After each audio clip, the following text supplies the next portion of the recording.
You're going to hear a particular piece of shit named Dr. David H. Keith, an absolute scumbag human being, lie out of one side of his mouth and then lie out of the other side of his mouth.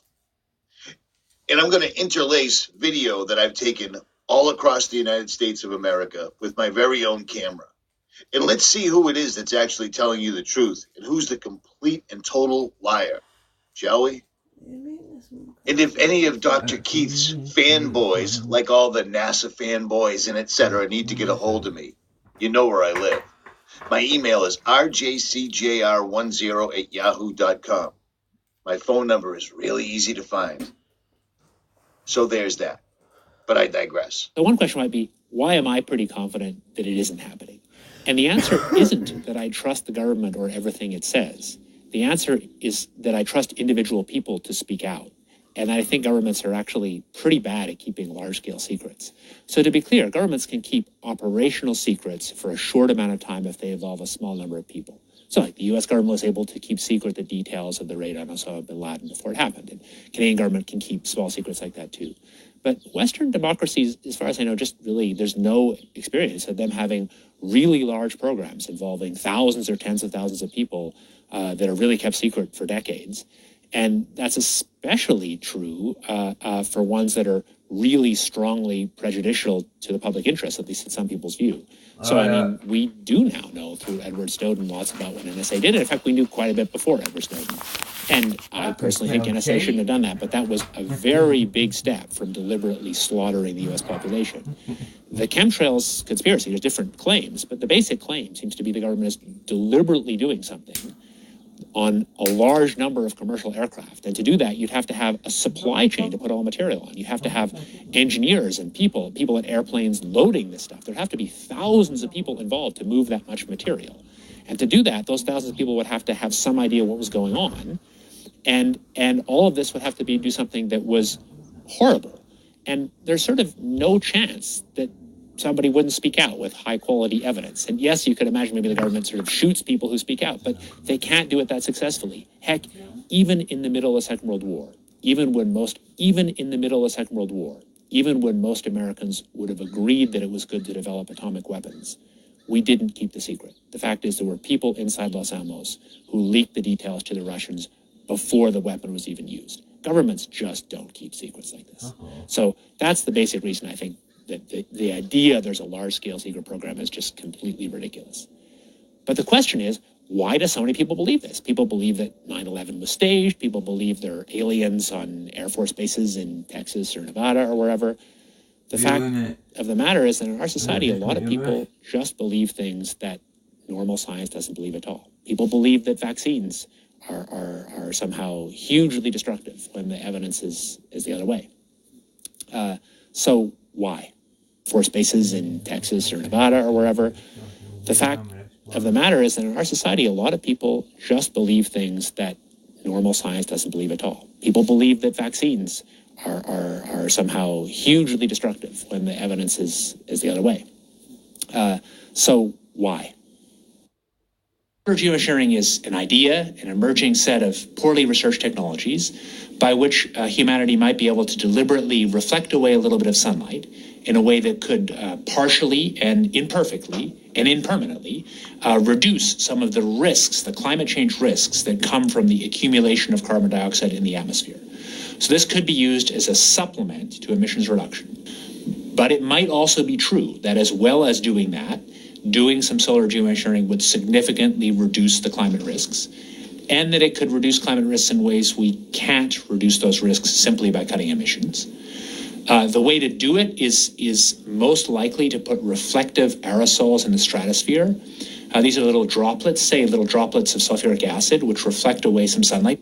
There are also other possibilities, including ways to manipulate low-lying clouds or different kinds of materials we would put in the stratosphere. But all these ideas are basically about a kind of offset or countervailing force. So you reflect away a little bit of sunlight, and that cools the planet, reduces the increase in precipitation, maybe reduces the rate of sea level rise, and that's a way to reduce the climate risks. We certainly don't know how well solar geoengineering will work substantially because we haven't done serious research. Nevertheless, if you're thinking about why do research, you have to say what we know now. What's the case based on what we know now to think there's something worthwhile at least looking at? And roughly that case is the following. People have run the standard set of so-called CMIP-5 models, the state-of-the-art climate models used for climate assessment. And if you do a moderate amount of solar geoengineering, not restoring temperatures, but say cutting the rate of temperature growth in half or a little more, it looks like on a region-by-region basis, not just globally, many of the climate risks that actually appear to have the biggest economic damage, especially temperature extremes, could reduce, say, 50 or 75 years from now by like 80%.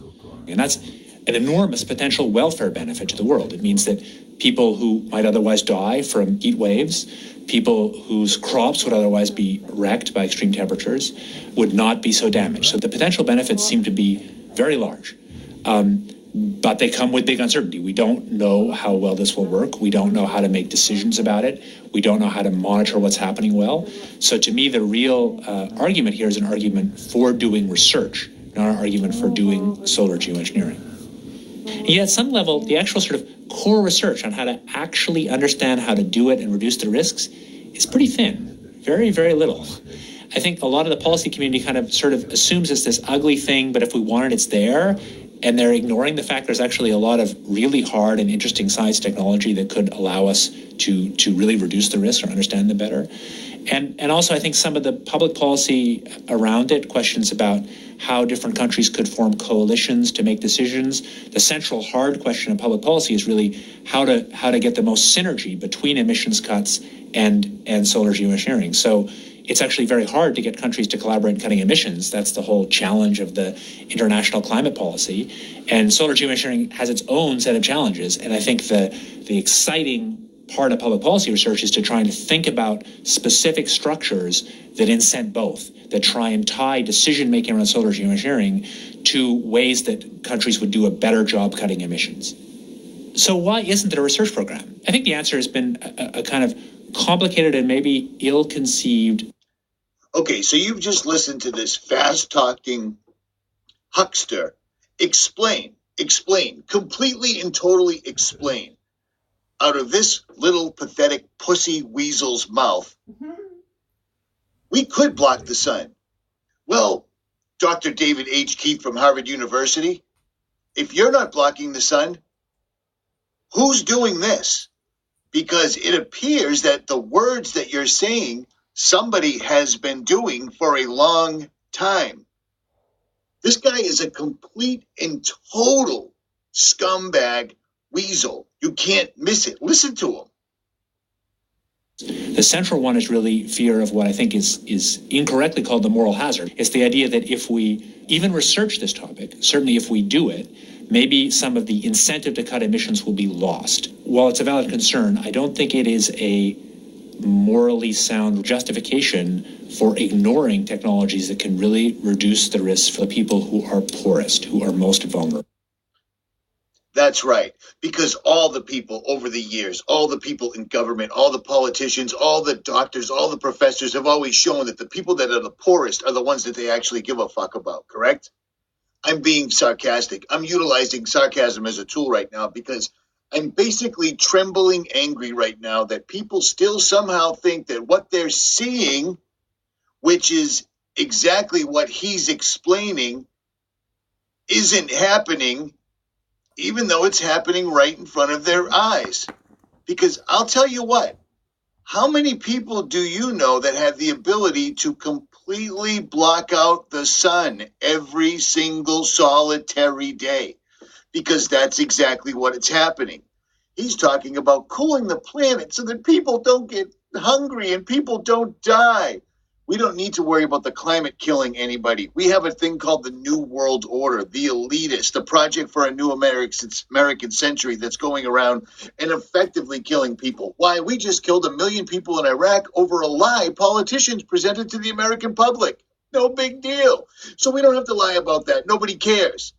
But the fact that people think that this weasel isn't running this program, and incidentally or coincidentally, directly below where the sun should be setting like it used to in the old days, is Harvard University. All the video, all the chemtrailing that you're seeing, I've personally taken myself over the years. Dr. David H. Keith. It's unbelievable to me that people still think that this isn't a thing. It isn't happening. Exactly what this dude is explaining is exactly what you're seeing. Who else do you think is spraying out of the back of airplanes like that? Do you think that this plane is using two different colored compounds that are coming? This thing looks like a hoopty from the 60s in an old Shaft movie. Look at the amount of filth coming out of the back of that plane. That is solar geoengineering. That is chemtrails. And it isn't to save us from global warming, Dr. David H. Keith, because that's just another in a long line of farces. Dumping megatons of heavy metal into the atmosphere all over the earth every single solitary motherfucking day is what they're calling climate change. They're controlling the weather. And it's incredibly old news. And it's gone back. Every president going back to Eisenhower has spoke about this. It's old news. And yet they continue to spray and spray with absolute impunity. And then they blame it on Americans and people living on this earth when people like this are the ones that are behind it the entire time. I don't know when people are ever going to wake up. But I'll tell you what, I've done my part. I put up with the ridicule. I put up with the names, the bullshit, the nonsense. Here's the thing. This little punk is talking about this. And this little punk has been videotaping this and presenting it to you for 10 years. Which one do you believe? This little pussy or this loudmouth? It's completely your call. It's unbelievable. Links will be in the comments. I'm out.